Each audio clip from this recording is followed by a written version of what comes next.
Hello guys, in this video I'm going to show to you art tips that you must know. First one, grid method to copy. Second one, drawing hands easier. Third one, exercise to improve. And fourth, fast background technique. I hope that you enjoyed this video. Hit the like button if you like. Number 1. With this grid method, you can copy the image that you want, getting a perfect result, or almost close. First you need to do is activate the rules in the Photoshop. Using Ctrl and R at the same time, you press them on your keyboard and then you activate the rules. It will be upside and the left side. You can choose any of those sides and drag one line, and then you can choose the place that will be each one. And you can form a lot of squares. Please keep in mind that the more you do squares, the more you create them, it will be easier for you to copy the image.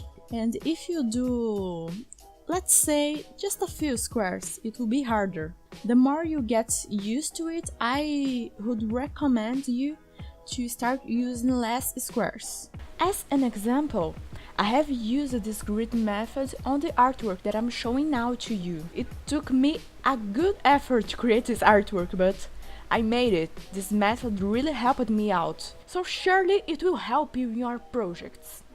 Oh, I'm not going to put that in the record. I'm a pretty girl. Hello, how are you? Number 2.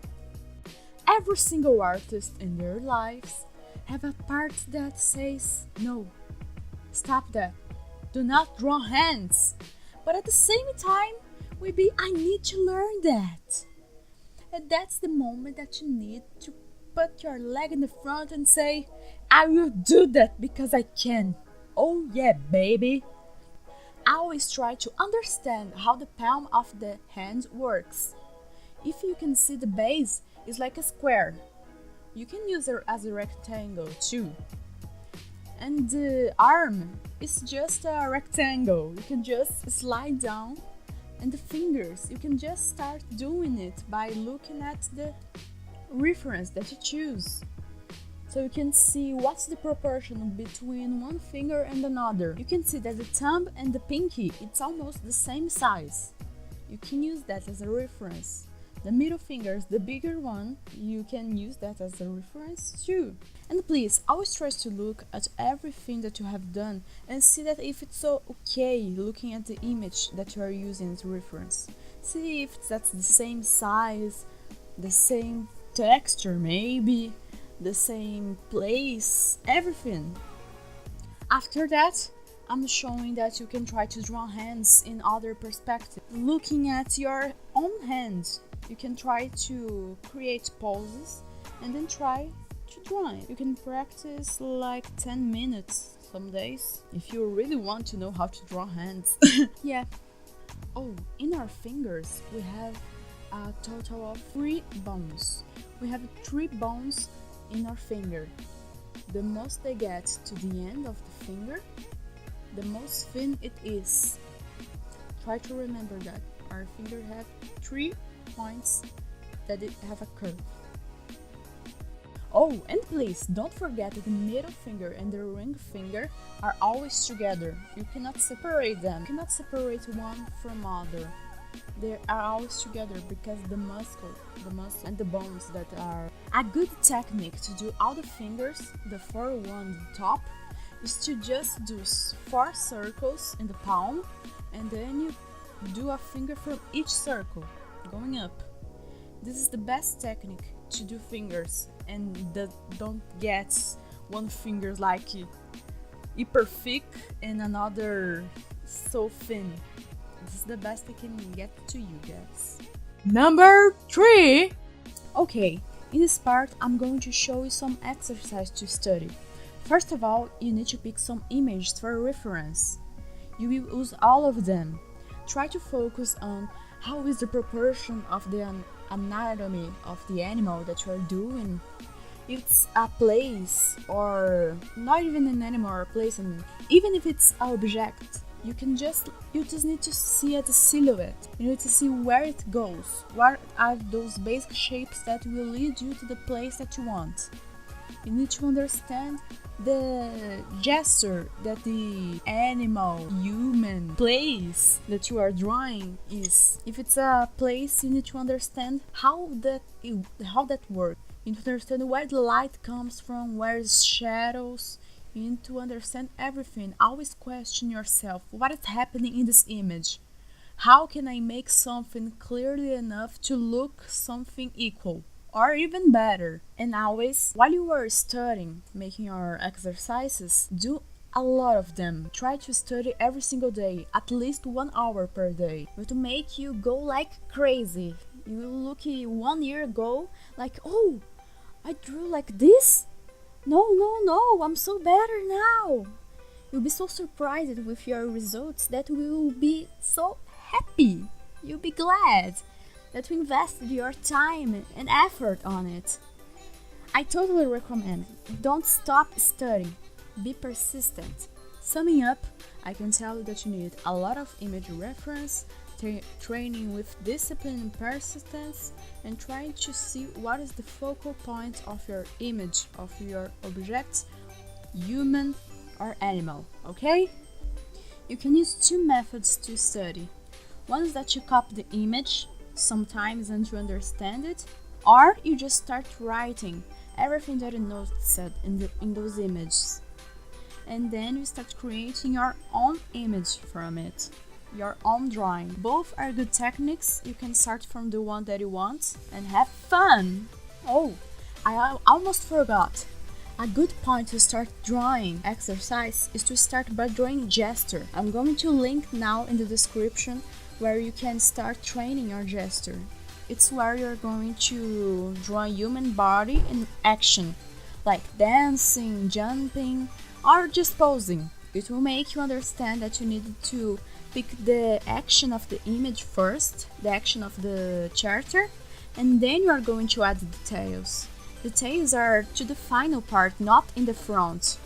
When we understand that, it's easier for us to understand what's the motion of the image. Number 4!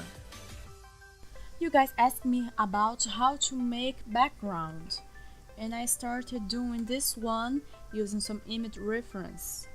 You need to understand there are at the minimum 3 layers, one in the front, one in the middle, and one in the back.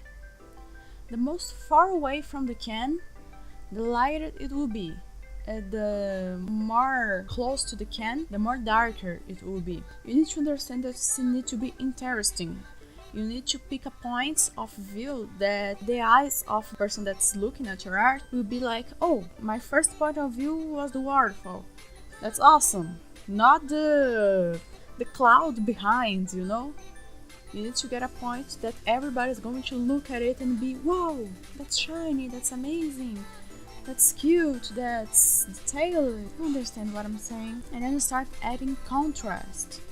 This part that's going to take focus and details to this part. The artwork that I'm showing took around 20 minutes to do. It's literally a speed paint. And then you start just adding more details and details until the image gets the look that you want.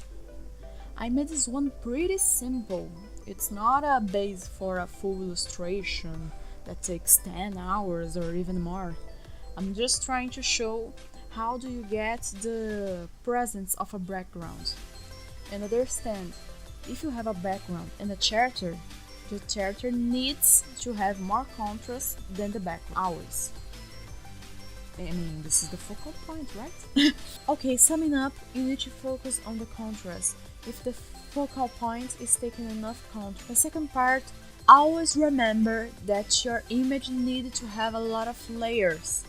Those layers are going to show how close to the can the place is, like the mountain, trees, everything. Understand that saturated colors are to the focal point, while all the other parts of the image need to have a not saturated color. Need to be all gray. Need to have a little bit to gray tones. Number 5! Okay guys, For the last one, I'm going to show you how to paint skin. In the comment, the person asked me how to paint skin in traditional media. But as you know, at the moment I'm doing digital media, so sorry, maybe in the future. Okay, first I will use a color base, then I'm going to open another layer in the multiply section of Photoshop, and then I'm going to put in the place that I think that, okay, the light doesn't touch here. The light cannot touch here, since the light's coming from the up right side. And I try to adjust the more I can. You need to understand there are some parts that are just going to create shadows. No matter how much you point a light to this position, to this place, it's still going to be a little bit darker than the rest. After that, I'm adding some reflection in the face, since it would have reflection from the first source of light, and it's going to reflect the face. I hope that was a good way to express myself. And then I'm going to the base layer again, and then just making a little bit lighter. Always try to question yourself, question your drawing, thinking all the time that you can. Teaching the skin tone, I tend saturation, brightness, and hue. All those three. And I keep just trying to see, oh, this looks better, oh, that one doesn't. You keep doing that until you know, oh, that's the skin color that I want. You have all the basic tones. That's it. As always, press that like button, subscribe, and always ask yourself, where does the light come from? Where this light is not touching? Where it is the point that's not going to get there no matter what I do. Okay guys, see you next time. Bye bye!